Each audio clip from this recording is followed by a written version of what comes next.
सूरत अल-बकरा आयत नंबर 126। तर्जमा। और जब अर्ज की इब्राहिम ने कि ए रब मेरे इस शहर को अमान वाला कर दे और उसके रहने वालों को तरह तरह के फलों से रोजी दे जो उनमें से अल्लाह और पिछले दिन पर ईमान लाएं, फरमाया, और जो काफिर हुआ थोड़ा बरतने को इसे भी दूंगा, फिर इसे अजाब दोज़ख की तरफ मजबूर करूंगा और वो बहुत बुरी जगह है पलटने की। तफसीर सिरातुल जनान। तर्जमा। और जब इब्राहिम ने कहा, हजरत इब्राहिम अलैहिस्सलाम ने तामीर काबा के बाद मुतअद्दिद दुआएं मांगे। इससे मालूम हुआ कि नेकी करके कबूलियत की दुआ करना सुन्नती खलील है। हजरत इब्राहिम अलैहिस्सलाम ने औलाद के लिए इमामत मांगी थी तो फरमाया गया कि जालिमों को नहीं मिलेगी।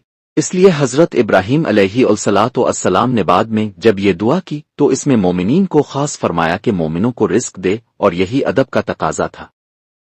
हजरत इब्राहिम अलैहिस्सलाम ने औलाद के लिए इमामत मांगी थी तो फरमाया गया कि जालिमों को नहीं मिलेगी। इसलिए हजरत इब्राहिम अलैहिस्सलाम ने बाद में जब ये दुआ की तो इसमें मोमिनीन को खास फरमाया कि मोमिनों को रिस्क दे, और यही अदब का तकाजा था।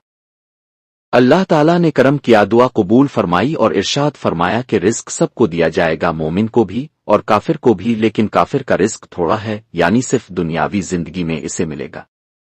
हजरत इब्राहिम अलैहिस्सलाम ने खाना कबा के लिए रिस्क की फरावानी की दुआ मांगी थी। इस दुआ की कबूलियत हर शख्स अपनी आंखों से देख सकता है कि दुनिया भर के फल और खाने यहां बकसरत मिलते हैं।